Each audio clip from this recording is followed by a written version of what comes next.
c'est Stéphane, votre ingénieur consultant en système d'information.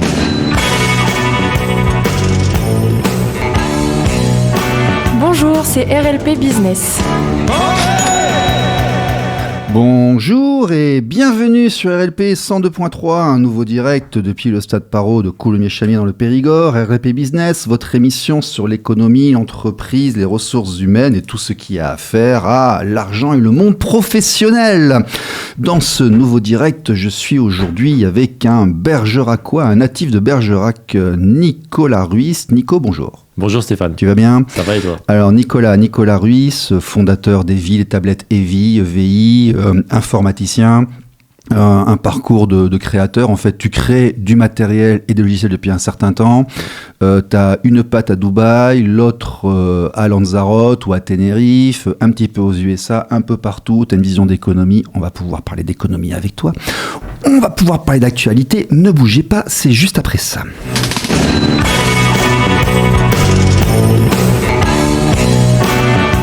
Les actualités.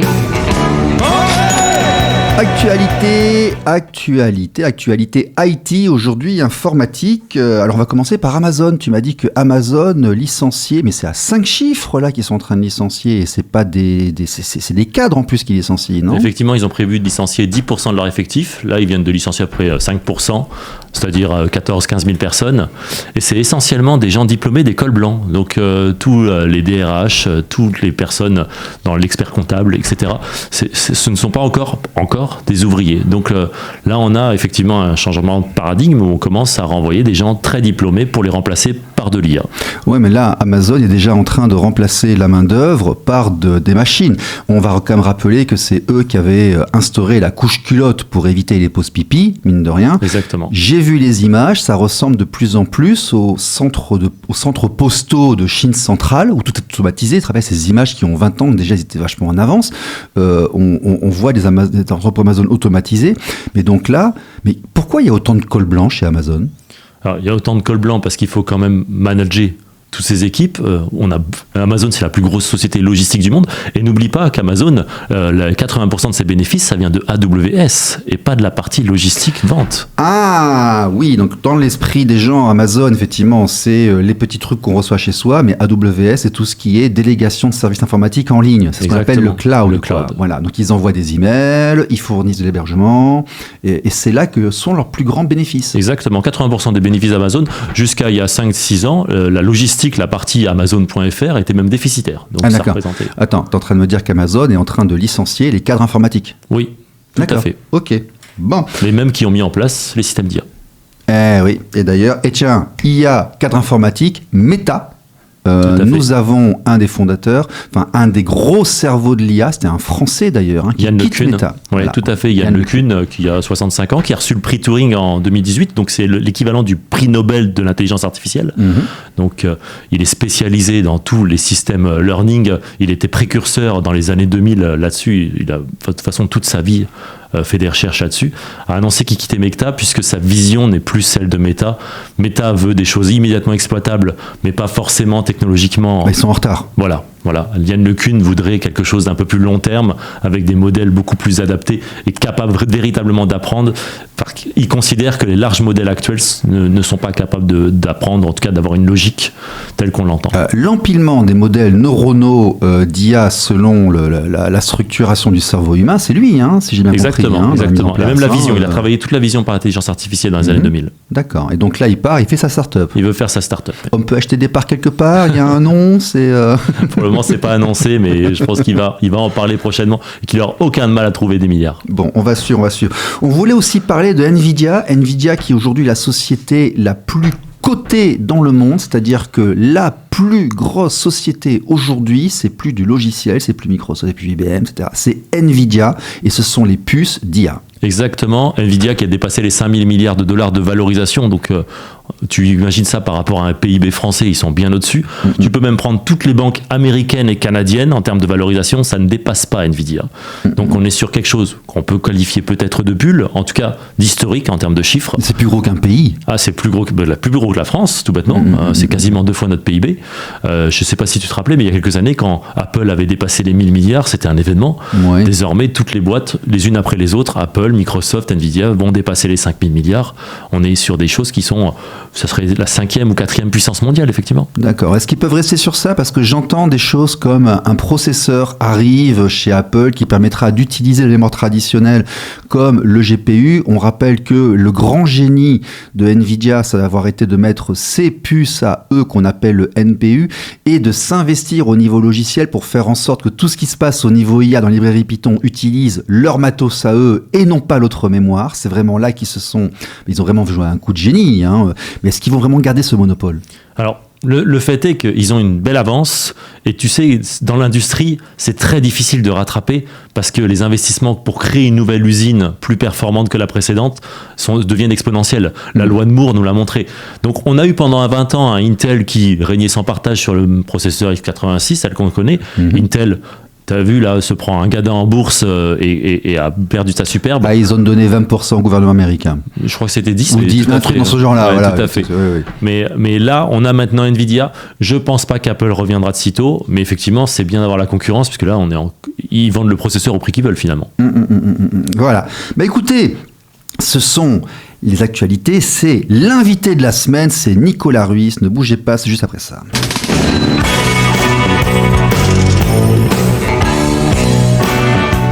L'invité de la semaine. Nicolas Ruiz, Nikos pour les intimes. Là, tu es un travail de Bergerac, tu as tes tablettes et vie, tu es passé rapidement, tu me disais, dans le B2B pour les professionnels parce que c'est plus facile, la vente directe aux particuliers, mais surtout du B2B. Et tu me disais notamment que un des projets qui venait, tu fais aussi du consulting, mais tu me parlais d'un immeuble à la Défense. La Défense qui est confrontée à un double phénomène, c'est-à-dire certains immeubles sont complètement désuets et en phase de destruction.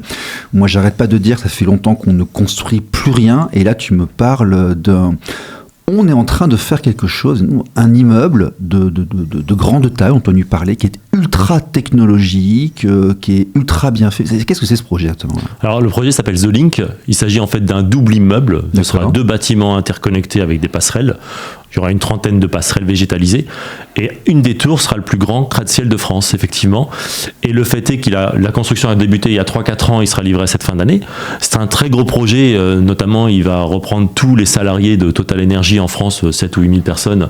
Enfin, une grosse partie du personnel de Total Energy va être dans cet immeuble. Et là, c'est un immeuble bas carbone avec les meilleures spécifications environnementales du monde. C'est-à-dire, on est en haute qualité environnementale plus, on a une gestion thermique du bâtiment, ce qui fait que pour une personne donnée, on consomme plus de 50% de moins d'énergie que pour un immeuble classique. On est sur quelque chose de très très écologique, bien qu'un immeuble soit pas par nature écologique. Dans le cas présent, par rapport au nombre de personnes, c'est très écologique. Et c'est aussi très technologique au point que ça n'est remarquable. Parce qu'il y a des immeubles, on en fait, mais là, visiblement, pour une fois, ça faisait longtemps, on fait vraiment quelque chose qui mérite d'être noté. Exactement. D'un point de vue européen, oui, c'est un exemple, même mondial. Je pense que on parle de Dubaï et autres, mais en termes de haute qualité environnementale, ils sont pas trop là-dessus. Nous, on est là-dessus. Il y aura des panneaux photovoltaïques sur tout l'immeuble, une gestion thermique du bâtiment, une isolation évidemment, une membrane qui permettra de récupérer l'énergie. C'est vraiment un immeuble qui va présenter quelque chose d'assez nouveau et qui, j'espère, va faire des petits partout dans le monde, pour montrer que c'est possible. Et qu'est-ce que tu fais là-dedans, toi? Tu as mis les tablettes tactiles au mur? Qu'est-ce que tu Exactement. Moi, je m'occupe. Il y a la gestion thermique du bâtiment dont s'occupent beaucoup de sociétés françaises. D'accord. Et moi, je fais partie de cette gestion thermique du bâtiment, notamment en proposant des tablettes murales qui permettent, dans les armoires et etc., de contrôler, de gérer tout ce qui est gestion de l'énergie, de la climatisation et faire en sorte que le bâtiment soit économe et autogéré. Alors, tes tablettes, je les regarde, je vois l'actualité et autres. Tu as fait quelques avancées ces dernières années. Elles ont des particularités. Bon, elles sont tactiles, mais elles le sont quasiment toutes. Bien sûr. Mais qu'est-ce qui fait que les tablettes Heavy ont une telle fiabilité pour le B2B, pour le pro, en fait? Alors, on est toujours sur des composants et des matériaux éprouvés, avec des grades qui sont taillé pour l'industrie, donc des grades et des certifications. Ça résiste à l'acide, ça résiste évidemment à la rouille. On est sur des produits qui sont... ça va en extérieur aussi? Ça peut aller en extérieur, effectivement. D'accord. Et ça peut être dans des environnements très, très, très exigeants. D'accord. Donc ça peut résister même à des... les tablettes en tant que telles ont des protections de champs électromagnétiques, ce qui fait qu'à la fois elles résistent aux champs électromagnétiques, si on l'installe dans une antenne réseau ou autre, mais à la fois elles n'émettent pas notamment d'électricité statique. Et dans certains environnements exigeants, tu peux pas te permettre d'avoir des étincelles, quoi. Donc on spécialise là-dedans, on se spécialise sur la fiabilité du produit parce que nos machines fonctionnent 24 heures sur 24, 7 jours sur 7, et on se spécialise également sur on va dire, on arrive à contenir les tarifs. Tu fais du qui marche longtemps, en fait. Voilà, c'est ça. Voilà. C'est très durable, ça marche longtemps, on les garantit plus que les autres, et de toute façon, le taux de panne est tellement ridicule, on doit être à même pas 0,35%, et je te parle même de casse, donc hors casse, on est encore plus bas, ce qui fait que les clients, effectivement, trouvent les machines vraiment, vraiment très fiables et reviennent nous voir à chaque fois. Alors, c'est intéressant parce qu'au départ, tu es informaticien, oui. Tu es codeur, et là, vraiment, tu mets en avant du matériel. Oui. Alors pourquoi ? Parce que dans les années 2000, j'ai commencé à coder pour les tablettes PC qui venaient d'arriver dans les années 2000. C'était Windows XP. Et du PhoneGap et des trucs comme ça. Voilà, Windows XP, tablette PC édition. Et j'ai beaucoup fait de logiciels et de progiciels. Les architectes, les médecins, on avait parlé. Oui, à une époque, tu avais des choses, des solutions. Elles tournent toujours. Elles tournent toujours. Elles tournent toujours. Et tu fais du qui marche, voilà. Le logiciel tourne depuis 30 ans. Tu vois, le uptime est depuis 30 ans. Non, et je me souviens, tu avais fait effectivement une suite logicielle pour les professionnels de santé. Eh ben, elle tourne toujours, et elle n'a pas planté depuis, je crois, 15 ans. Donc, et il va falloir faire les API pour le Conseil de l'Ordre et puis d'Autosimo et compagnie. Elle tourne toujours, mais pas en France. D'accord.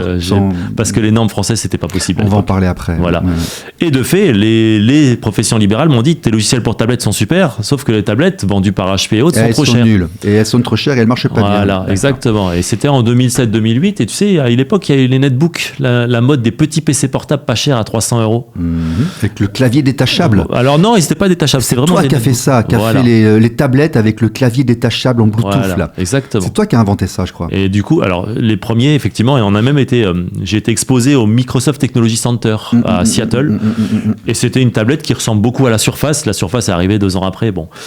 Et donc en fait j'ai pris un netbook, j'ai été voir les Chinois, on l'a coupé en deux, on a mis une dalle tactile, alors à l'époque résistive, on n'avait pas encore le capacitif, donc il fallait appuyer fort dessus, et on a pu sortir une tablette à 500 €, et c'est comme ça que j'ai fait du matériel, c'est que finalement mes clients voulaient du matériel fiable et pas cher, et finalement j'ai fait un business à la Apple, où je maîtrisais le matériel logiciel, et ça a plu à mes clients. D'accord.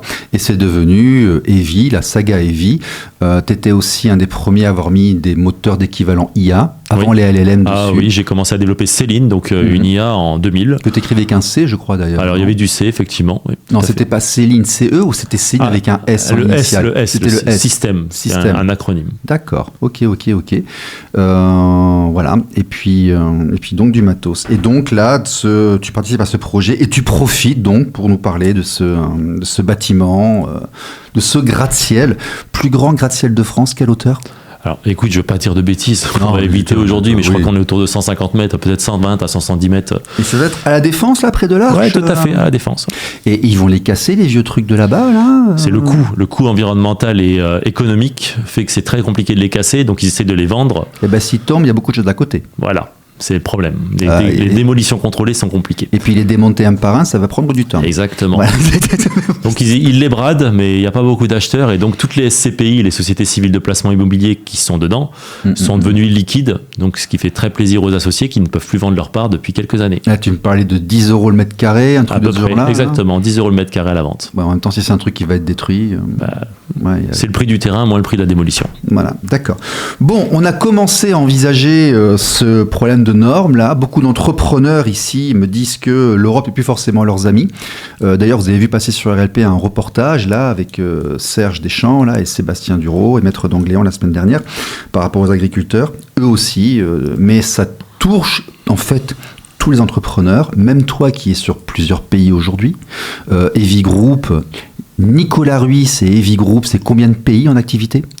Moi, je vends dans tous les pays qui me demandent. Donc, oui, mais aujourd'hui, tu es sur... J'ai jamais compté, mais bon, toute l'Europe, tous les pays francophones, donc Canada, Afrique. J'ai fait beaucoup d'Afrique, Mali, Guinée, Tu n'es Sénégal. pas que intra-européen. Non. Donc tu es confronté à plusieurs systèmes de réglementation et de normes. Tout à fait. Et tu me disais qu'au départ, l'Europe était bien et que maintenant, elle ne l'est plus. Pourquoi ? Enfin, disons pour toi, de ton point de vue à toi. Voilà, en fait, effectivement, il y a un empilement des normes, ce qui fait que chaque année, on a une nouveauté et on en aura l'année prochaine, on est déjà prévenu. Ce qui nous empêche de nous focaliser sur notre mission, c'est-à-dire gagner des parts de marché et surtout faire face à la concurrence, surtout asiatique. Et créer. Voilà, et créer, puisqu'on est on est dans l'administratif constamment.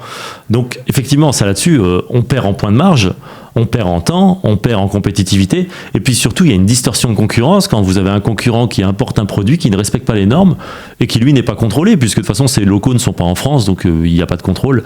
Ça peut être problématique sur certains aspects, oui. Et on y revient, les restaurateurs ici à 3 semaines qui me disaient que eux devaient suivre des normes, ne pouvaient plus sortir un repas à moins de 30 balles en saison touristique dans le Périgord noir, et à côté, tu as les barbecues caddies qui te vendent des brochettes à 1 €, mais c'est de l'écureuil, hein, où on ne sait pas ce que c'est, quoi. Voilà, il n'y a plus de contrôle du tout. Il n'y a pas de contrôle d'hygiène, donc, etc. Donc toi, tu respectes tout, oui. Et tu as une concurrence qui, elle, n'a pas les mêmes obligations que toi. Et en tout cas, qui n'est pas contrôlée. On le voit avec Chine en ce moment. Oui, qui n'est pas contrôlée de la même manière que toi. Et toi, tu as une grande partie de ton temps productif qui est phagocyté par de la paperasse. Voilà, il y a une partie. Et est-ce que c'était comme ça il y a 30 ans ? Moins. Il y a beaucoup de nouvelles normes ces dernières années et ça accélère. C'est-à-dire que là, je sais qu'on va devoir se mettre à jour pour l'année prochaine pour certaines normes qui changent encore. Alors, tu en as tiré quelle conclusion en tant qu'entrepreneur ? Parce que l'époque où tu faisais tout toi-même est dépassée. Maintenant, je ne sais pas ce que tu délègues ou tu as des schémas qui sont en place. Tu t'adaptes comment par rapport à ça ? Est-ce que tu privilégies d'autres marchés ? Comment tu joues ? Comment tu réagis par rapport à ça ? Là, on travaille sur d'autres marchés puisque justement... ça nous permet de nous développer en ayant un peu moins de contraintes, effectivement, et voire hors Europe. Néanmoins, il y a un avantage à avoir beaucoup de normes, c'est qu'on a moins de concurrents nationaux, et ce qui fait que pour certains appels d'offres, où là, les concurrents hors européens ne peuvent pas répondre pour des questions peut-être légales ou justement de normes, nous, on peut répondre, et dans ce cas-là, on peut se placer. Donc, un mal pour un bien, certes, mais il y a quand même plus de négatifs que de positifs en fin de compte. Et à la fin, ça fait que les prix sont quand même plus élevés qu'ailleurs. Tu es en train de me dire que ton modèle en Europe est de travailler pour l'institutionnel ? Potentiellement, oui. Potentiellement, oui, qui est pourtant un des plus mauvais payeurs. Mais le fait de t'accorder avec la réglementation fait que tu as plus ou moins un boulevard qui se met en place. Et que dans les autres pays, ton B2B est plutôt privé. C'est ça ? Exactement. D'accord. Tout à fait. C'est intéressant, ça, de voir ça. Dans quel pays, notamment, tu travailles ? Alors, l'Afrique francophone, on a eu beaucoup de contrats. L'Afrique se développe beaucoup, oui. Oui, tout à fait. Alors, un peu moins depuis l'Ukraine, puisqu'elles sont à partie, certains, dans les bras des Russes. Le Maghreb fait partie de l'Afrique, on va le dire aux gens, parce qu'il se passe beaucoup de choses en Afrique, au Maghreb. Hein. Le continent africain. Bien sûr. Le Canada, pas mal de choses. Et je pense qu'il y a des choses à faire aux États-Unis si on s'y prend bien. Je pense qu'il y a des choses à faire. Et Trump, il te fait des offres si tu veux y aller. Hein, voilà. Il faut installer l'usine là-bas. Alors, est-ce que tu peux nous expliquer un peu ce que Trump fait avec ses tarifs ? Toi qui effectivement produis à un endroit, vends à un autre, et maintenant ton marché n'est pas local dans le Périgord, ton marché est vraiment situé dans plusieurs juridictions, plusieurs zones TVA, plusieurs continents. Explique-nous avec des mots compréhensibles là, qu'est-ce que c'est que ces tarifs, ces barrières douanières, ces offres ? Qu'est-ce qui se passe aux USA avec Trump en ce moment ?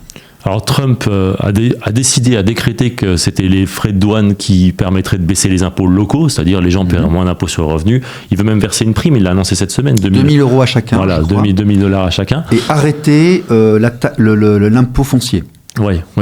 Maintenant, il sous-estime quelque chose, Trump, et aussi bien avec les Asiatiques et autres, c'est que les gens, tu sais, les gens se laissent pas faire. C'est-à-dire qu'à un moment, même en France, en ce moment, le débat budgétaire, mettre une taxe de 2% sur les holdings ou autres, les gens vont pas rester. Ils vont pas dire, tant pis, je paye la taxe. Ils vont trouver des solutions.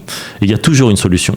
Et Trump, ce que je vois, c'est qu'en Chine, et il regarde tout simplement quel pays paye moins de taxes qu'eux pour les frais de douane Trump, et ils vont exporter leurs marchandises dans ce pays avant de le faire partir de ce pays vers les États-Unis et payer ainsi de moins de douane. En France, on a aussi la taxe... Oui, parce qu'il se base sur les balances commerciales. Voilà. Donc il suffit que tu ailles dans un endroit à balance commerciale plus avantageuse pour la taxe, exactement. Tu feras partir de cet endroit-là. Et pendant longtemps, on utilisait le Vietnam. C'est-à-dire que pendant longtemps, tu voulais exporter aux États-Unis, tu exportais pas depuis depuis Shenzhen, pardon. Tu exportais de Shenzhen au Vietnam et de Vietnam jusqu'aux États-Unis, tu payais beaucoup moins de frais de douane. Bon, c'est un petit contournement, d'accord. Mais il y en a d'autres, c'est-à-dire que tu vas voir que et la France te fait des requalifications si tu fais ça, hein, mais bon.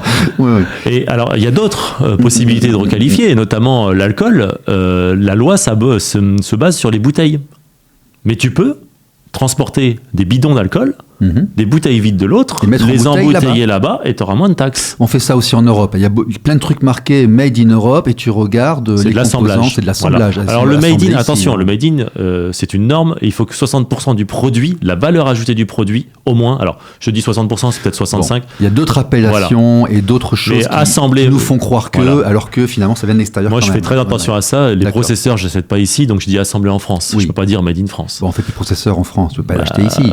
Il y a 15 ans, on faisait des écrans plats et on faisait des écrans tactiles. Donc, on a milité à l'époque à l'Assemblée nationale pour qu'on ait une souveraineté technologique, ils n'ont pas voulu nous écouter. Voilà, on n'a pas d'OS, on n'a pas de processeur. On n'a pas d'IA, on a Mistral, bon, c'est tout petit.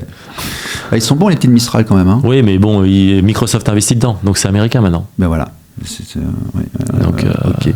Bon, toi, Evie, tu vas utiliser parce que Trump fait aussi des offres aux entrepreneurs, aux entreprises. Tu vas aller aux USA ? Moi, j'ai pas prévu d'aller aux USA. Maintenant, ce serait intéressant pour toi ? Il y avait eu sous Biden l'IRA, l'Inflation Reduction Act, où il déversait des milliards de subventions, mais très rapidement. C'est-à-dire que l'Europe peut te donner des subventions, il faut attendre 4 ans. Hein. D'accord. Sous Biden, c'était même pas 6 mois pour fabriquer des usines. Hein. D'accord. Donc Volkswagen a sauté dedans, beaucoup d'usines Stellantis a sauté dedans, et ils ont bien raison. Mais si tu fais une usine d'assemblage aux USA avec une équipe de commerciaux, distributeurs là-bas, c'est intéressant pour toi ? Alors, bon, le principe, moi je suis pas pro-subvention, c'est-à-dire que c'est un peu pas socialiste. Si on te donne un truc, tu le prends, quoi. Mais globalement, oui, pourquoi pas. On a eu pendant le Covid, on a eu des PGE, tout le monde en a profité.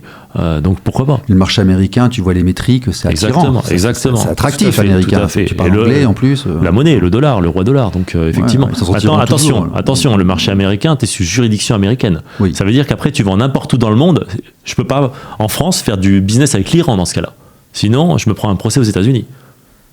Ah, donc il faut faire une deuxième boîte. Il faut faire une deuxième boîte. Ah, donc tu perds ta marque et tu perds ton... Tu peux pas... Ah, non, tu peux... Ah, ça veut dire ça. Ça veut dire si tu utilises le dollar dans une transaction, tu es juridiquement associé aux États-Unis. D'accord, pour cette transaction. Mais Evie Group, si Evie Group ouvre une succursale aux USA, l'intégralité d'Evie Group ne devient pas assujettie. Si, intégralité. Si. Regarde BNP. BNP, là, ils se prennent un procès aux États-Unis de plusieurs centaines de milliards de dollars. Et les États-Unis se moquent que ça a été fait sur le continent américain. D'accord. Ça, c'est énorme, ça. Il y a une extraterritorialité avec le dollar. Donc, il suffit de mettre un pied aux USA et tout ce que tu as dans le monde devient sous juridiction. Ou de faire une transaction en dollars. Tu n'as même pas besoin de mettre un pied. D'accord.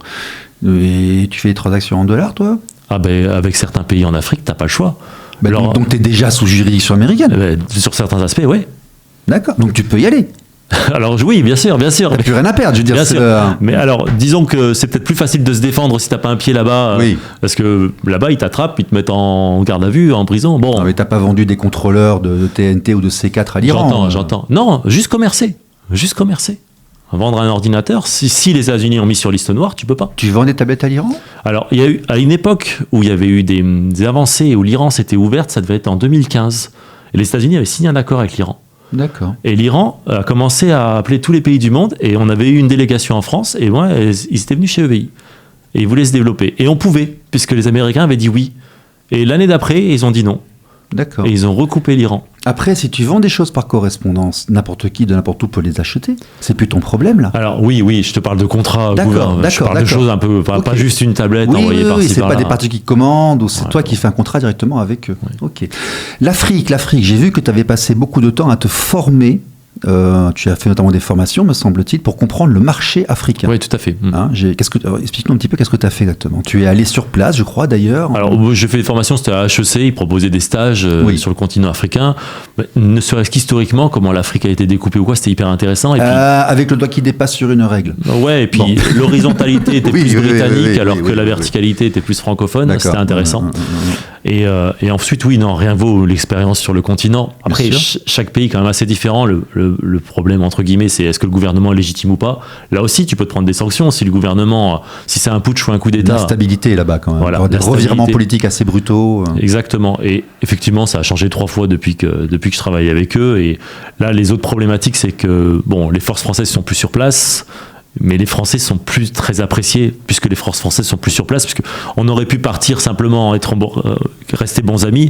On est parti et le Mali notamment a mis des rumeurs. On a réussi à se les mettre à dos. On a réussi à se les mettre à dos alors qu'on aurait pu commercer loyalement, on aurait pu travailler. Alors ils l'ont ensemble. décidé, c'est-à-dire c'est la junte pour servir son discours qui a dit qu'on a fait des choses mal, alors que c'était pas vrai. Au Mali c'était pas le cas. Et là le problème, tu vois au Mali, là depuis quelques temps et surtout depuis quelques semaines, les djihadistes arrivent sur Bamako. Là, ça devient compliqué. J'entends beaucoup de nouvelles qui viennent d'Afrique. Par exemple, je regarde beaucoup les cybernomades. Voilà, pas mon passé de cybernomade, je regarde beaucoup ce qui se passe. L'Afrique a été délaissée durant très longtemps. Aujourd'hui, si tu veux trouver une belle plage avec une taxation territoriale, il y a plein de coins en Afrique qui se développent. Et il y a aussi énormément d'endroits d'Afrique où ils commencent à faire du business.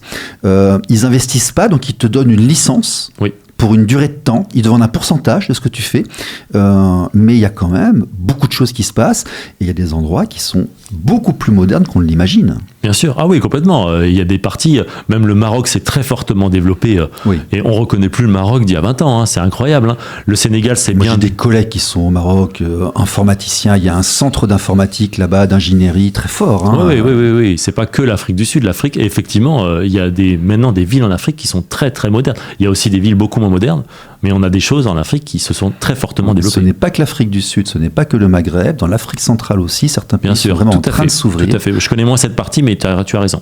Tu as raison. Des gens qui sont allés, ils sont en train d'informatiser, ils font des choses aussi qui sont intéressantes. Ok. Evie Group, qu'est-ce qui vient, qu'est-ce qui attend Evie, qu'est-ce qui attend Nicolas Ruiz dans les 6 mois, 1 an qui viennent? Il y a des projets? Alors les 6 mois, 1 an, non. Là, on développe, on stabilise.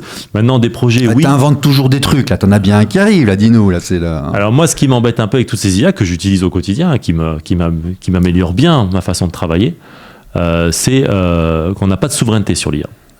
Donc la prochaine étape, moi de mon côté, je travaille pour une IA qui fonctionne en local. Moi, une IA connectée à Internet, ça m'embête. Parce que déjà, je perds la connexion. On le voit, chaque fois que ChatGPT est en panne sur Internet, les gens, qu'est-ce qui se passe? Les gens sont perdus. Et régulièrement, on récupère toutes les conversations et tous les trucs. Et crois-moi, confidentialité, sécurité, voilà. Tout est lu. Donc tout ce que vous mettez sur ChatGPT, rien n'est confidentiel. Il y a une autre IA qui vient les lire. Et voilà. C'est des Indiens, c'est des Français, c'est des Américains. Je peux t'assurer que je connais très bien les boîtes qui s'en occupent. Il faut beaucoup de mémoire et d'espace disque pour avoir son LLM en local. Alors oui et non, c'est-à-dire que pas tant que ça pour les paramètres. Un bon moteur, ça commence à 15-20 gigas. Il faut un peu de puissance. Non, mais si tu veux le nourrir. Alors l'idée, c'est d'avoir des moteurs déjà nourris avec quelques centaines de milliards de paramètres, enfin dizaines de milliards pour commencer. Et ça pèse 15-20 gigas. Ce qui est compliqué, c'est le traitement. Plus le modèle est lourd, plus il faut de traitement. Et sur un petit processeur, moi j'arrive à le faire fonctionner sur des petits processeurs type N100. J'arrive à 2 mots secondes, ce qui est pas mal. C'est-à-dire que le système répond, quoi. Tu vas nous mettre la V2 ou la V3 de Céline dans tes tablettes. Exactement. D'accord. Et ensuite, ça n'empêche pas. Je vais venir. Ça n'empêche pas d'avoir un petit NAS, c'est-à-dire un petit disque dur à la maison en réseau, qui serait powered, enfin qui serait alimenté par une IA, et que tu aurais accès partout dans le monde. Et tu vas centraliser des grappes de tablettes. Pourquoi pas? Et comme ça, on pourrait avoir une souveraineté, on pourrait avoir des systèmes prompts, c'est-à-dire des IA spécialisés dans le domaine spécifique sur lequel on travaille, parce qu'on s'en fout de savoir si... En gardant la confidentialité, le secret défense et compagnie. C'est surtout ça. Oui, toi qui es dans le pro, je vois tout de suite le marché, là. Et pourquoi pas pour la souveraineté même nationale, c'est-à-dire une administration privée au public. Connexion ultra cryptée entre les tablettes et le serveur. On revient au client-serveur local de l'époque. Tout à fait. Mais en tout cas en France, même si c'est sur un serveur distant, que ça reste en France. Que ça reste dans le bâtiment ou dans l'endroit où on travaille, dans l'hôpital et compagnie. Voilà, exactement. Et tu leur mets le serveur centralisé crypté dans une chambre forte, plus d'attaques ukrainiennes, par exemple. Complètement. Et je vois très très bien le modèle, là. Voilà, et c'est ce qui manque en fait. C'est ce qui manque. Donc je travaille là-dessus. Bon. Les concurrents, ils n'ont pas écouté. Les concurrents, ils ont. mais tu sais, à la limite, moi je suis très content qu'après, j'ai fait des tablettes en 2000, après je vois que tout le monde fait. Je suis très content, j'achète des tablettes concurrentes, il n'y a pas de problème. On en parlait, être précurseur, des fois c'est pénible et c'est bien parfois d'arriver quand il faut arriver. Si on a raison trop tôt, on n'a pas forcément raison. Ouais, c'est vrai. Nicolas, c'était Nicolas Ruiz qui nous vient, parce qu'il est de passage là, vers Bergerac, qui vient nous voir un petit peu. J'espère que tu repasseras dans quelques mois à ta prochaine Avec visite. plaisir, ouais. Parce qu'à chaque fois, on prend une petite leçon d'économie et d'entrepreneuriat. Être entrepreneur, c'est aussi ça. Voilà. À tout le monde, à la semaine prochaine. Et Nicolas, bonne journée. Merci, bonne journée à toi. Au revoir.